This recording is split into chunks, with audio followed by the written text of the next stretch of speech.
tarde, Vossa Excelência, senhor Luiz Fux, senhor Paulo Gonet. Eu fiquei 2 anos como vereador e 28 como parlamentar. A minha retórica sempre foi parecida com isso. Vamos lá.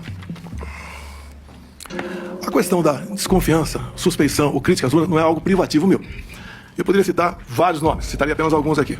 O senhor Flávio Dino, em 2012, quando ele perdeu a eleição, ou 2010, quando ele perdeu a eleição para o governo do Maranhão.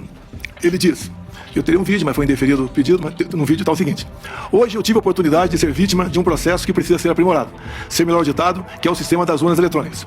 E depois, o senhor acredita que houve fraude? Houve várias modalidades. Palavra do senhor Flávio Dino.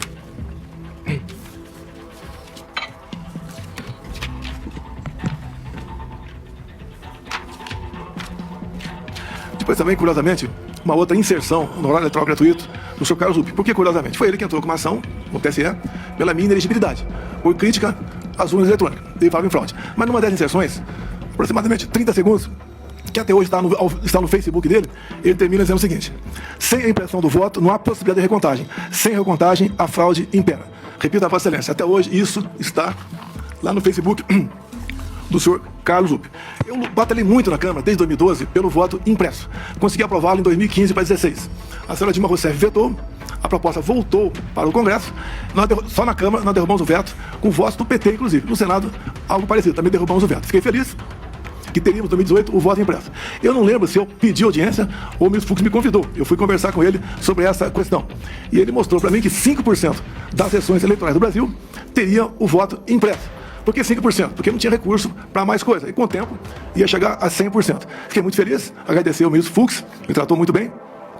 Mas, infelizmente, logo depois, por 8-3, o Supremo Tribunal Federal declarou o voto impresso como sendo inconstitucional, porque a impressão do voto poderia ferir a segurança das eleições. Bem, então tivemos um voto normal em 2018. A minha campanha em 2018, algo atípico, com todo respeito. Nem eu esperava que me eleger presidente, tendo em vista quem eu era. Eu era um parlamentar que não era parlamentar de partido, eu não tinha apoios políticos, mas acabei, então, como desde 2014, após o segundo turno das eleições, eu me lancei pelo Brasil falando que ia disputar a eleição em 2018, acabei me elegendo, sem antes passar por uma facada, quase me levou a óbito. Me permite estender um pouquinho mais essa questão aqui. Pode ficar à vontade. Me elegi presidente, não tinha quem botar na presidência, poucos nomes tinha para botar na presidência, acabei montando o ministério e nós aqui, com pessoas competentes, sem o critério político partidário para botar as pessoas lá, fizemos um ministério que é reconhecido por grande parte da população como um ministério excepcional. Fizemos muita coisa. Lei da Liberdade Econômica, o PIX, Água para o Nordeste, Bolsa Família, triplicamos seu valor, Marcos, entre tantas outras coisas. A questão do armamento também, apesar de ser acusado de ser um armamentista visando a violência diminuiu quase 30% entre o governo anterior e o meu governo, tendo em vista a política de armamento. Bem, outra coisa importante também, onde comecei a criar inimizades cada vez maiores, desde o começo do mandato, foi na escolha de pessoas para compor aqui bancos oficiais estatais. Só falar de 2 estatais só. Porto de Santos dava um prejuízo de 500 milhões por ano, entreguei com lucro de 500 milhões. Então esse 1 bi ia para algum lugar, para algum ralo, ganhei inimizades por aí.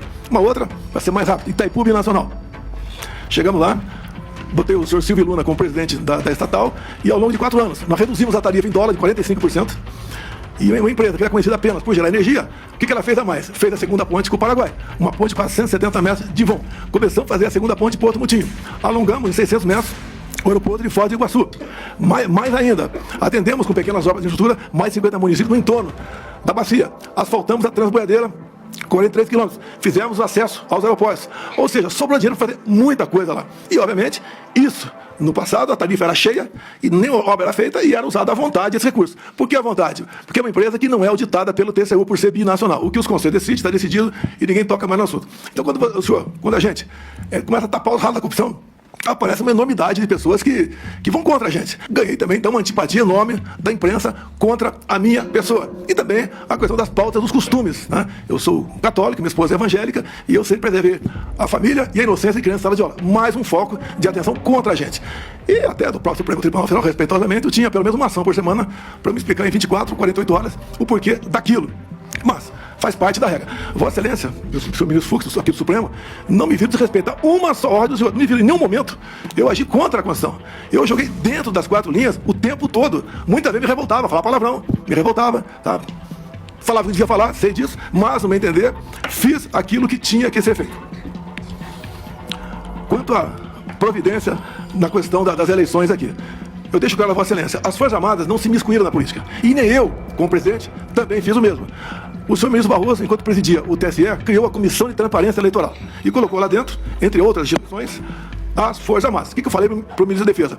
Já que colocaram a gente aqui, vamos fazer o melhor possível para auxiliarmos o TSE para que a eleição seja mais clara e transparente possível.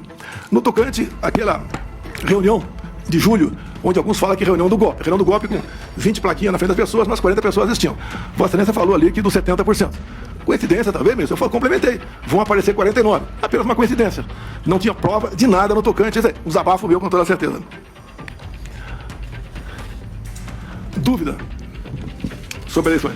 Aqui eu tenho um documento aqui da Associação Nacional dos Peritos Criminais Federais. Diz logo na entrada aqui. As fragilidades das urnas eletrônicas sem o voto impresso. E mais na frente, também, a Associação Nacional dos Peritos Criminais diz: fraude sistêmica facilitada. Consenso científico. Todo sistema eletrônico / computacional possui vulnerabilidades. Então, basicamente, senhor ministro, a minha retórica me levava a falar dessa maneira. Essa reunião não era para ter sido gravada, algo reservado. Como em tudo quanto é local, se faz reunião reservada. Alguém gravou, do meu entender, de má fé. E ela tornou-se pública. Você não estaria explicando essa questão aqui agora. Essa foi a minha retórica, que eu usei muito enquanto deputado e depois como presidente, também buscando aí o voto impresso como uma forma a mais de termos mais uma barreira, né, para evitar qualquer possibilidade de se alterar o resultado de umas eleições.